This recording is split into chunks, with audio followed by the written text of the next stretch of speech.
Tanya lagi ya, tanya lagi. Ya, ini pertanyaannya dari Zahra. Ya, Zahra itu sekarang sering konstipasi, Pak. Sering terjadi konstipasi. Ya. Ya. Konstipasi itu dalam arti susah BAB ya. Ya, Pak. Oke, susah BAB. Nah sebenarnya konstipasi nggak spesifik ya, jadi nggak semua orang mengalami. Nggak, maksud saya nggak semua penderita autoimun mengalami. Tapi itu merupakan keluhan umum yang terjadi pada satu orang-orang yang kurang makan serat. Dua, orang-orang dengan problem pencernaan sebagai penyakit dasar. Contohnya misalnya ada gangguan lambung ya, atau gangguan usus besar, kolitis misalnya ya. Kemudian pada orang-orang dengan low activity, jadi kurang gerak, misalnya duduk aja terus, atau misalnya lebih banyak imobilisasinya daripada mobilisasinya, itu bisa terjadi konstipasi. Nah, pada penderita ini, yang mana ini kita cari dulu, yang mana dari antara semua itu sebagai penyebab. Jadi tetap harus dicari dulu kemungkinan penyebabnya, barulah nanti diatasi sesuai dengan penyebabnya. Contohnya, kalau misalnya karena oh ya memang betul ternyata kurang makan serat, ya kan tinggal meningkatkan asupan serat pada tubuh, sayur, buah ya. Oh yang betul ternyata memang nggak pernah gerak, nonton TV, tidur, nonton TV dulu umpamanya. Ya tinggal diartiskan untuk bergerak lebih banyak. Contohnya ya misalnya olahraga ya, mulai olahraga ringan misalnya, atau melakukan kegiatan yang lain ya. Sampai misalnya ada penyakit tertentu ya, itu nanti penelusurannya memang ada lagi. Oke. Selanjutnya dari Mona, dia ini autoimunnya myositis, Pak. Myositis. Ya. Dia di mana? Kenapa? Myositis ya? Iya. Bagian mana ya? Nah, saya kurang tahu. Ya. Oke. Dia itu lutut telapak kakinya nyeri. Apalagi posisi mau duduk atau berdiri. Ya. Kadang bangun juga sulit. Apakah ini gejala artritis atau bedanya dengan rheumatoid arthritis? Dan kalau pagi jari tangan saya nyeri. Apakah keluhan ini akan terasa permanen atau bagaimana? Oke. Keluhan yang dirasa yang disebutkan tadi, jadi kaku pagi hari atau nyeri pagi hari, kemudian seiring dengan jam semakin siang semakin enak rasanya, kemudian bisa melakukan kegiatan, besoknya kembali begitu ya, minimal kaku misalnya setengah jam di pagi hari minimal, itu memang tanda-tanda artritis ya. Baik rheumatoid arthritis juga merupakan salah satu DD atau diagnosa banding yang bisa merupakan, terutama apabila ada di sendi-sendi kecil ya, tangan, buku-buku jari tangan itu lebih cenderung untuk rheumatoid arthritis. Ya, dilanjutkan dengan kalau dia untuk melacak penyebab tersebut, biasanya dilanjutkan dengan pemeriksaan untuk rheumatoid arthritis, contohnya misalnya rheumatoid factor, anti-CCP ya, itu untuk rheumatoid arthritis. Tetap bahwa keluhan-keluhan yang ada itu disampaikan kepada dokter tempat konsultasinya ya, kan tergantung lokasi ya.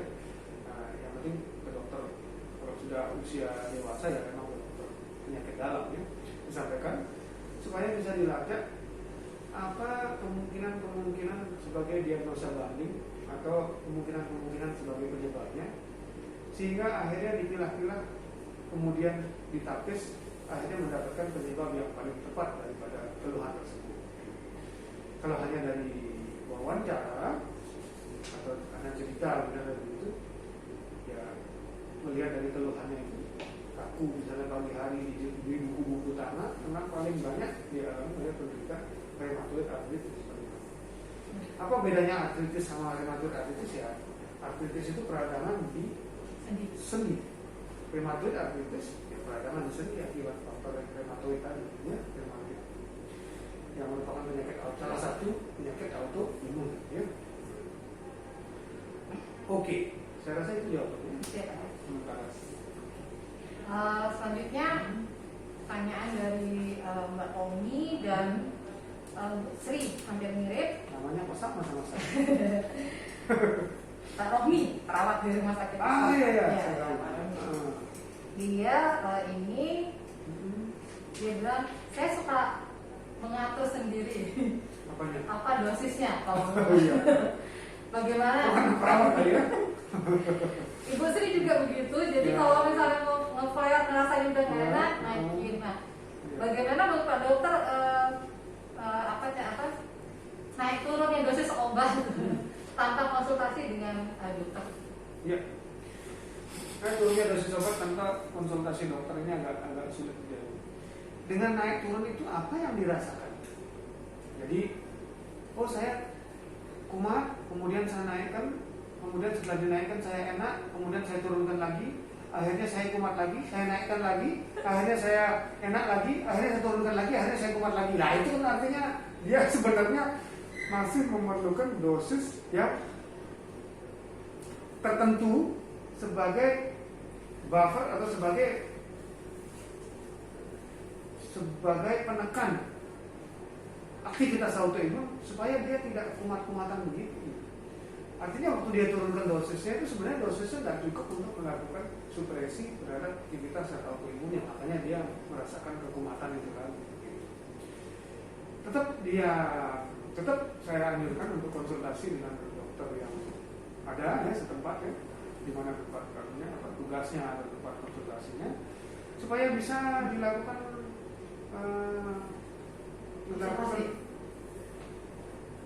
supaya didapatkan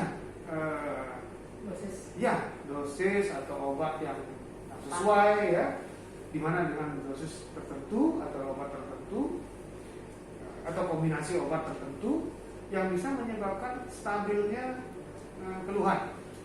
Jadi keluhan-keluhan yang mengarah ke flare itu tidak ada dengan regimen obat-obat tersebut. Itu tujuannya sebenarnya. Dengan stabilnya aktivitas autoimun, maka kejadian flare akan sangat dapat kita hindari. Kalau stabil, dia tidak kecil kemungkinan akan melakukan pengerusakan di organ-organ sasaran oleh sel-sel autoimun tersebut. Mungkin saya rasa itu yang paling ya, jawabannya itu. Karena naik turun kayak dongkrak aja ini. Oke. Iya. Jadi kemudian Pak Dokter dari Mbak Umi lagi masih. Iya.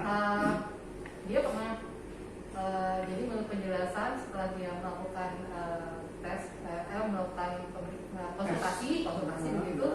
Jadi dia di diagnosanya itu overlapnya antara SLE, Reynolds syndrome sama sistemnya. Overlap syndrome.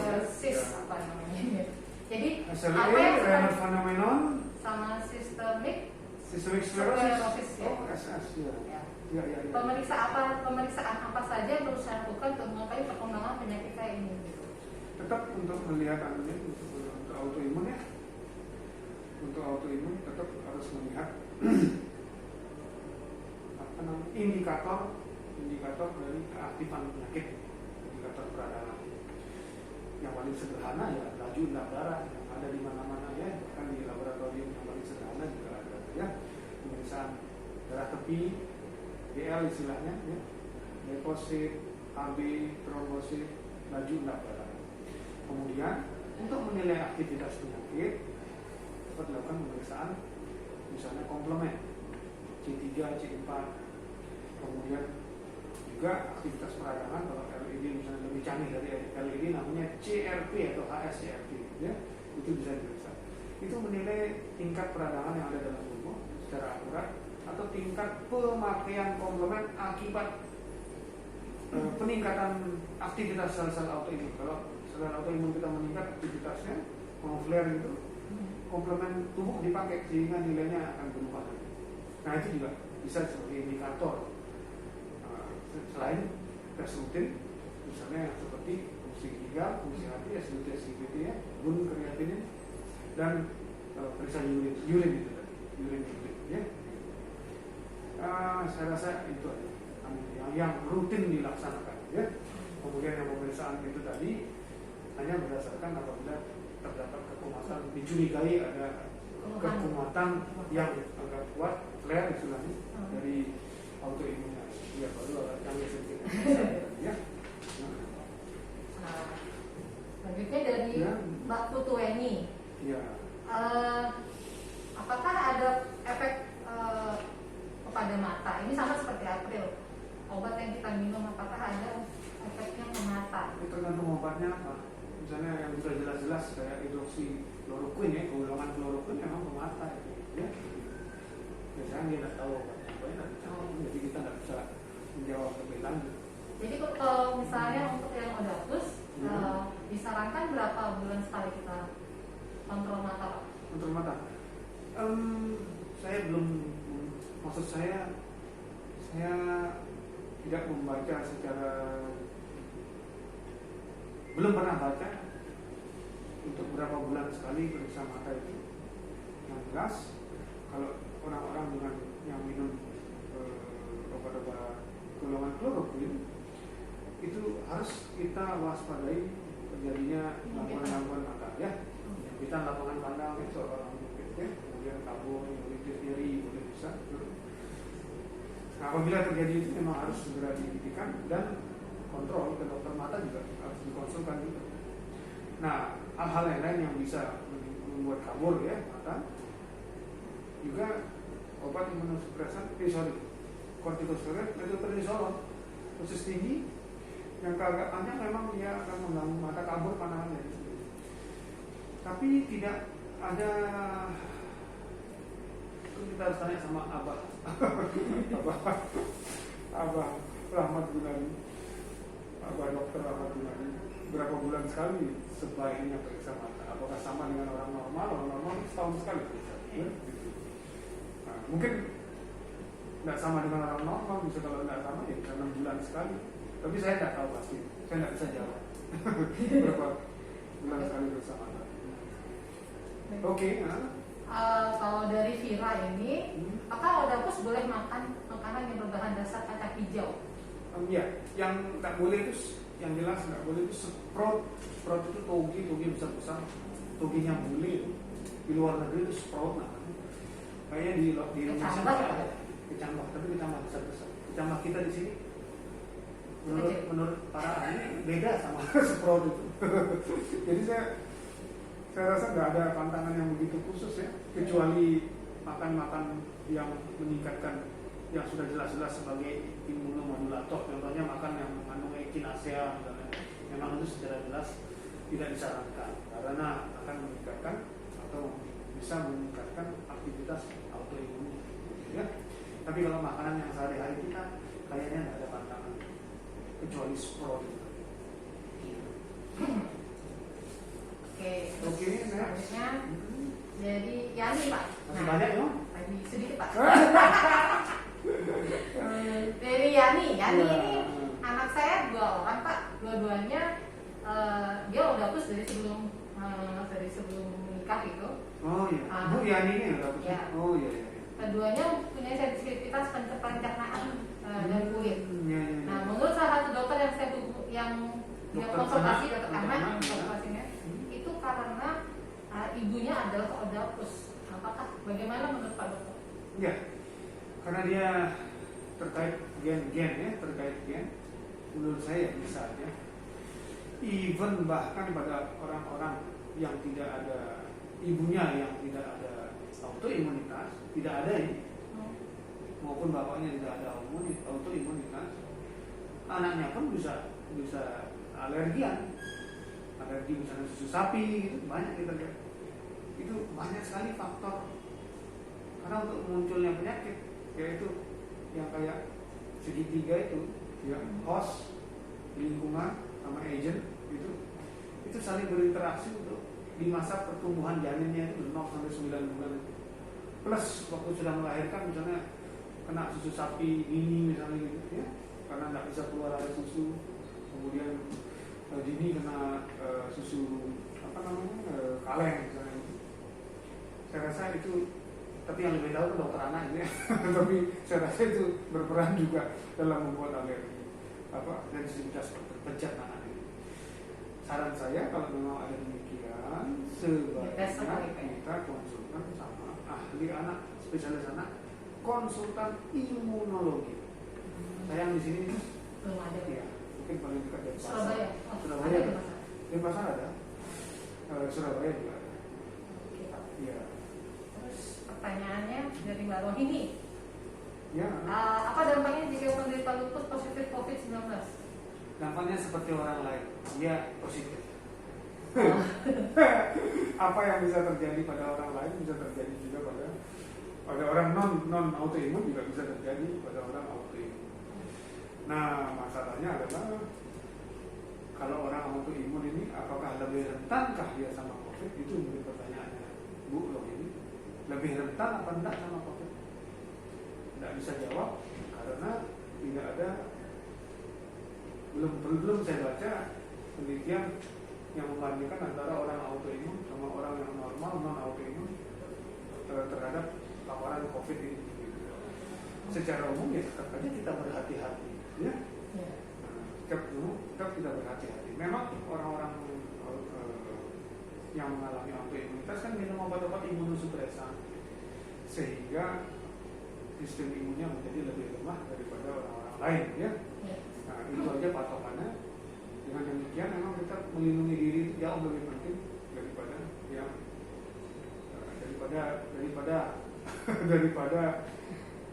daripada menyusahkan diri di kala autoimun ini. Artinya memang masa COVID siapa yang bisa menghindari, tapi kan kita tetap harus positif, tetap harus semangat, tetap harus positif. Kalau cuma diratapi aja ya akhirnya melemahkan daya tahan tubuh juga lama-lama, ya, gitu. Tanpa adanya COVID pun orang-orang dengan autoimunitas yang minum obat-obat imunosupresan pun tetap harus hati-hati, ya, tetap harus hati-hati terhadap penyakit infeksi, terutama airborne infection yang dapat dari udara, ya, TBC terutama, ya, karena kita kan di sini dengan adanya wabah ini kehati-hatian itu menjadi berguna karena di kondisi normal aja para pes sudah hati-hati gitu loh. Jadi dia sudah biasa hati-hati jadinya gitu. Jadi sangat berguna sikap tersebut untuk menghadapi pada masa wabah ini. Nah, kalau orang normal kan dia memang tidak bisa berlaku seperti orang normal lagi, dia malah berlaku seperti orang yang berhati-hati tadi itu sekarang, ya. Tapi pada penderita biasanya sudah hati-hati karena sudah menekankan sikap kehati-hatian itu sejak dahulu, ya. Jadi saya rasa semua sudah maklum, sudah mengerti bagaimana cara melindungi diri mengenai apakah orang dengan autoimun lebih gampang terkena atau tidak. Bahkan pada orang-orang yang itu sangat kabur jawabannya karena dia mengenai semuanya, ya, tidak hanya pada autoimun. Orang normal tanpa autoimun juga gampang kena. Hanya termasuk dalam kelompok rentan gitu, Pak, ya. Kelompok rentan bisa sebenarnya semua orang semua orang sekarang kelompok rentan. Karena apa? Karena belum banyak mengetahui secara exactly sifat daripada virus ini. Kita anggap semua diri kita sekarang ini semua orang, ya, mau normal mau autoimun, kita anggap semua rentan. Makanya kita harus melindungi diri kita semua dengan APD, maksud saya dengan ya masker, ya, kemudian pola hidup sehat, cuci tangan, kemudian kalau nggak bisa cuci tangan pakai hand sanitizer sebelum menyentuh misalnya muka atau menyentuh makanan. Itu memang pola hidup sehat sekarang kita tidak ada yang mengklaim sekarang ini dirinya lebih kebal daripada yang satu, lebih kebal daripada, lebih tidak rentan daripada yang lain terhadap COVID, tidak bisa. Jadi semuanya harus menganggap diri kita bisa tertular sehingga kita bisa waspada, ya. Oke, Pak. Ya, oke. Selanjutnya dari Pipit, apakah imunosupresan itu punya efek samping pada pencernaan, Pak?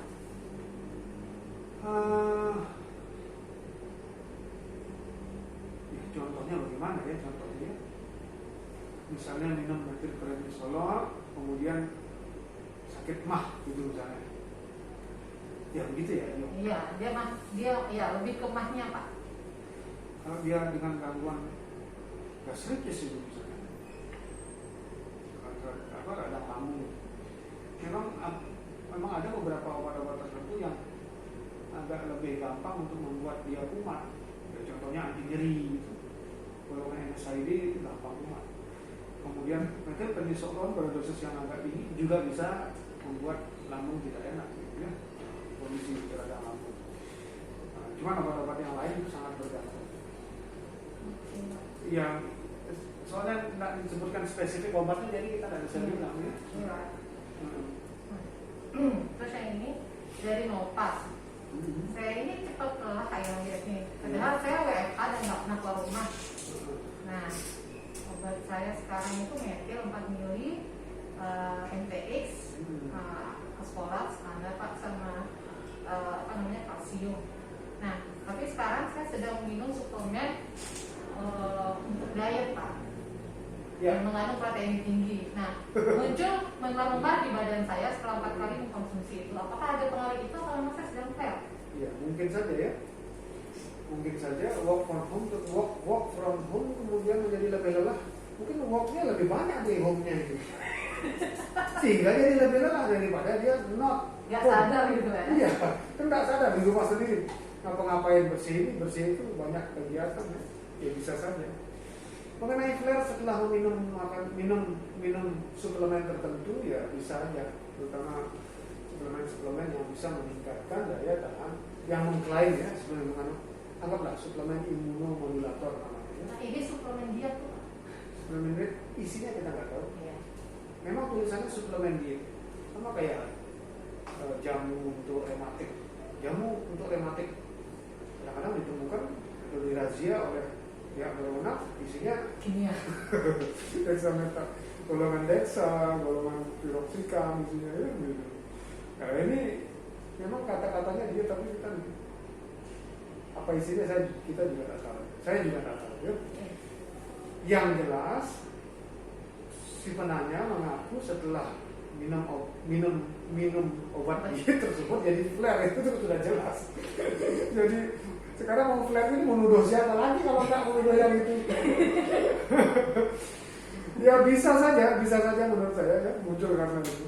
Ya nanti coba ditinjau ulang apa yang menjadi penyebab itu kelelahan work from home sama muncul memar-memar setelah minum obat diet ya. Ini pertanyaan terakhir Pak. Last one. Last one dari Pak Asmarini. Last server. Apakah pasien autoimun yang sudah menjadi pengobatan? Asmarini itu, ingat saya. Iya. Iya. Yes, oleh-oleh buat saya.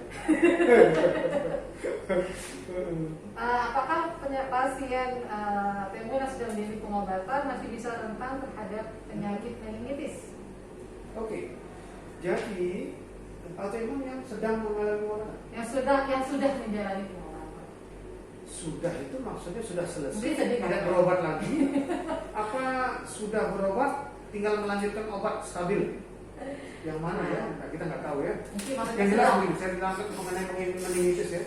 Meningitis itu adalah suatu radang yang terjadi pada meningan. Meningan itu selaput otak. Meningitis bahkan bisa terjadi. Autoimun pun bisa membuat meningitis, membuat radang selaput otak. Radang itu ada yang steril, misalnya karena autoimun, bukan karena kumannya. Bisa karena kuman virus. Nah, kuman misalnya meningitis TBC karena kuman tuberkulosis ya, itu bisa. Atau meningitis karena virus juga bisa ya. Nah, tentu saja semua orang juga bisa kena. Nggak ada yang kita, kalau misalnya dia daya tahan tubuhnya sangat lemah sehingga kumannya menembus barrier di otak, dia tetap bisa terjadi radang selaput otak. Jadi meningitis itu tergantung faktor risikonya sebenarnya. Apakah dia misalnya pergi ke daerah yang kemarin misalnya yang apa namanya? Murah gitu ya. Ya, apa? Padang pasir ya, padang pasir yang dimana pola kumannya atau pola virusnya sudah jelas ya, sehingga sebelum berangkat harus divaksinasi beberapa macam ya, misalnya vaksinasi meningitis, vaksinasi